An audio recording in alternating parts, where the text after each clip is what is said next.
Hi friends, అందరికీ నమస్కారం. Friends, ఈ వీడియోలో మన యొక్క తెలంగాణ రాష్ట్ర వ్యాప్తంగా ఉన్నటువంటి రైతులందరికీ అదిరిపోయే గుడ్ న్యూస్ అయితే వచ్చిందండి. సో రీసెంట్లీ మనకు సంక్రాంతి కానుకగా రైతులకు పెట్టుబడి సాయాన్ని ఇచ్చే రైతు భరోసా పథకానికి సంబంధించిన డబ్బులను విడుదల చేస్తారని అందరూ భావించిన మన యొక్క రాష్ట్ర ప్రభుత్వం కొన్ని కారణాల వల్ల డైరెక్ట్‌గా ఈ పథకానికి సంబంధించిన నిధులను వాయిదా వేస్తూ కొత్త తేదీనైతే ప్రకటించిందండి. సో, ఈ యొక్క కొత్త తేదీ ఏంటి? ఎప్పటినుంచి ఈ పథకానికి సంబంధించిన డబ్బులు ఖాతాల్లోకి వస్తాయి? ఎవరెవరికి వస్తాయి? ఎవరెవరికి రావు? సో, మనకు ఈ విషయాలన్నీ కూడా ఈ వీడియోలో నేను మీకు క్లారిటీగా అయితే ఎక్స్‌ప్లెయిన్ చేస్తాను. స్టార్టింగ్ నుంచి ఎండింగ్ వరకు ఎక్కడ కూడా స్కిప్ చేయకుండా పూర్తిగా చూడండి. అండ్ ఇంకొక విషయం ఏమిటంటే, మన యొక్క తెలంగాణ రాష్ట్ర వ్యాప్తంగా ఉన్నటువంటి రైతులకు సంబంధించి ఏ చిన్న అప్డేట్ వచ్చినా మిస్ కాకుండా అందరికంటే ముందుగా నేను మీకు వీడియో చేసి తెలియజేస్తూ ఉంటాను. కాబట్టి మీరు వీడియోని స్కిప్ చేయొద్దు. సో, మీరు మన ఛానల్‌ని సబ్స్క్రైబ్ చేసుకోండి. అలాగే వీడియోని స్కిప్ చేయకుండా స్టార్టింగ్ నుంచి ఎండింగ్ వరకు పూర్తిగా చూడండి. వీడియోని లైక్ చేసి మీ యొక్క ఫ్రెండ్స్ అండ్ ఫ్యామిలీస్ అందరికి కూడా షేర్ అయితే చేయండి. ఇక లేట్ చేయకుండా టాపిక్‌ని మనం స్టార్ట్ చేద్దాం. ఫ్రెండ్స్, తెలంగాణ రాష్ట్ర ముఖ్యమంత్రి సీఎం రేవంత్ రెడ్డి గారు మేము అధికారంలోకి వస్తే గత ప్రభుత్వం ఇస్తున్నటువంటి ఏదైతే ఈ యొక్క రైతు బంధు డబ్బులు ఉన్నాయో వాటిని మేము డైరెక్ట్గా పెంచుతామని చెప్పేసి హామీ ఇచ్చారు. సో, మనకు గత ప్రభుత్వం ఇస్తున్నటువంటి 10,000 రూపాయలకు కాస్త 12,000 రూపాయలైతే చేసింది ఇప్పుడున్నటువంటి కాంగ్రెస్ గవర్నమెంట్. ఈ కాంగ్రెస్ గవర్నమెంట్ ఏం చేసిందంటే, ఇది మనకు 12,000 రూపాయలకి పెంచడంతో పాటుగా అర్హత కలిగినటువంటి ప్రతి ఒక్క రైతు ఖాతాలోకి గతంలో మాదిరిగా కాకుండా కొన్ని కొత్త కండిషన్స్ అనేది పెట్టి వాళ్ళకైతే ఈ యొక్క రైతు బంధు డబ్బులైతే ఇయ్యాలని మన యొక్క రాష్ట్ర ప్రభుత్వం భావించింది. సో, మనకు తొలి 2 విడతలు మాత్రం ఏం చేసిందంటే, గత ప్రభుత్వం ఏవైతే రూల్స్ ఉన్నాయో వాటి ప్రకారంగా డబ్బులు వేసేసింది.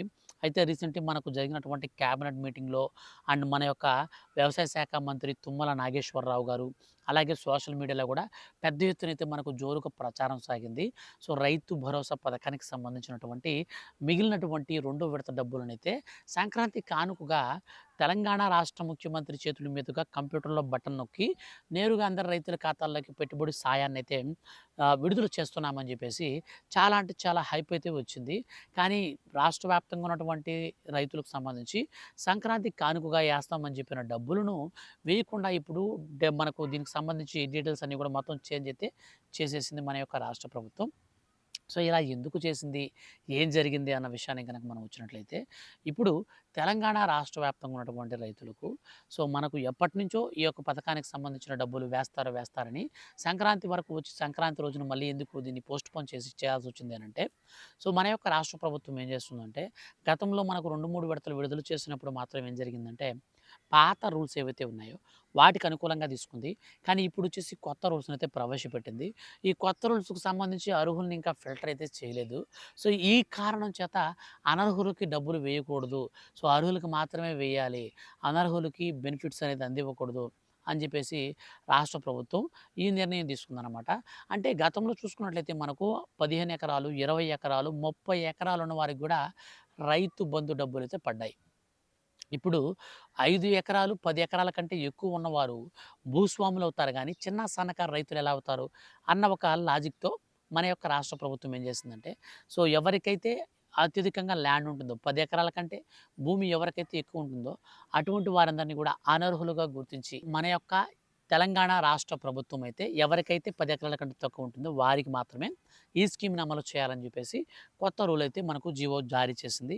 ఈ జీవో ప్రకారంగా ప్రస్తుతం ఉన్నటువంటి డీటెయిల్స్‌ని బట్టి అర్హుల్ని గుర్తించేందుకు రాష్ట్ర ప్రభుత్వం ఇంకా పూర్తి విధి విధానాలైతే మనకు ఖరారు చేసిందే గానీ, అర్హులనైతే గుర్తించలేదు. సో, అర్హులని మనకు డిసైడ్ చేసేటువంటి క్రమంలో మనకు పెండింగ్స్ అయితే పడిపోయాయి.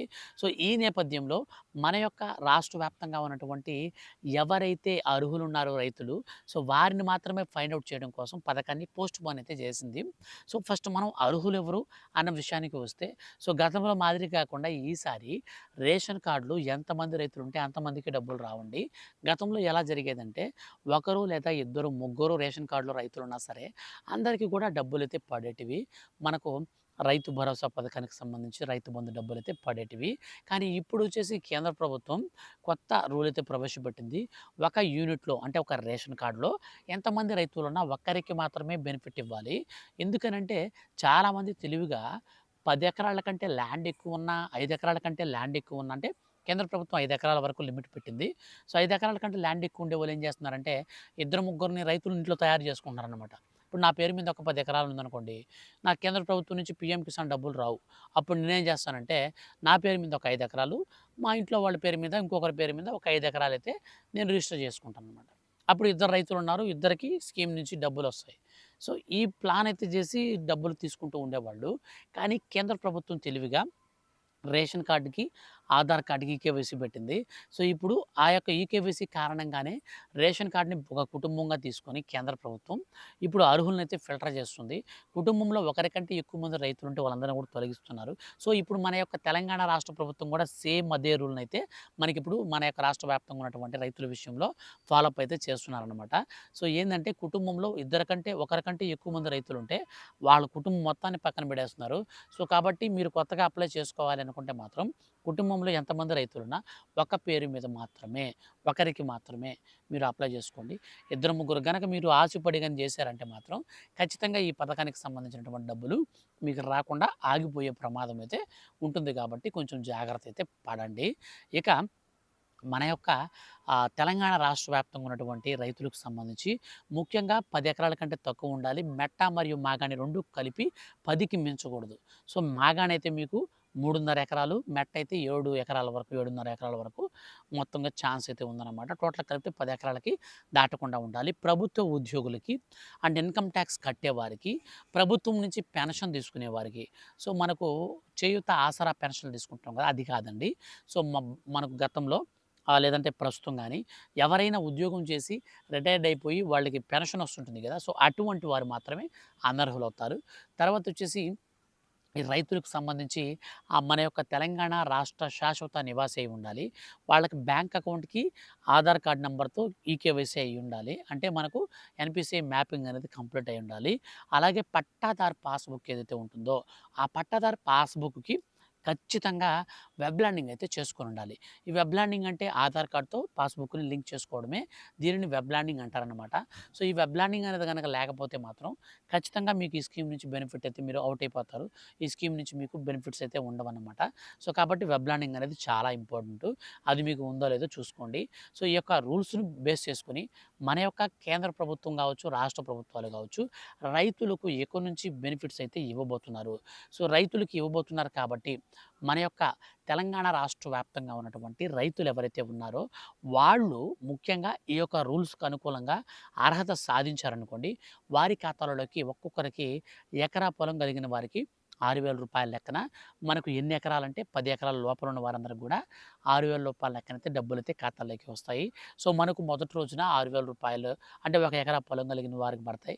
రెండో రోజున 2 ఎకరాల పొలం కలిగిన వారికి పడతాయి. మూడో రోజున 3 ఎకరాలు. సో, ఈ విధంగా మనకు మొత్తంగా 10 రోజుల వరకు 10 ఎకరాలు కలిగిన వారికి డబ్బులు పడతాయి. ఇంతకీ డబ్బులనేది ఎప్పుడు పడతాయన్న విషయానికి వస్తే, మనకు రాబోతున్నటువంటి ఈ నెలాఖరులో రిపబ్లిక్ డే కానుకగా అయితే మనకు డబ్బులైతే మంజూరు చేస్తారు. సో, ఈ డబ్బులనేది మంజూరు చేసిన అనంతరం ఒక్కొక్కరి ఖాతాలోకి నెక్స్ట్ మంత్ ఫస్ట్ వీక్ వరకైతే పడతాయన్నమాట. సో, మనకు ఫిబ్రవరి 10వ తారీఖు వరకైతే మనకు డబ్బులైతే ఖాతాల్లోకి వస్తూనే ఉంటాయి.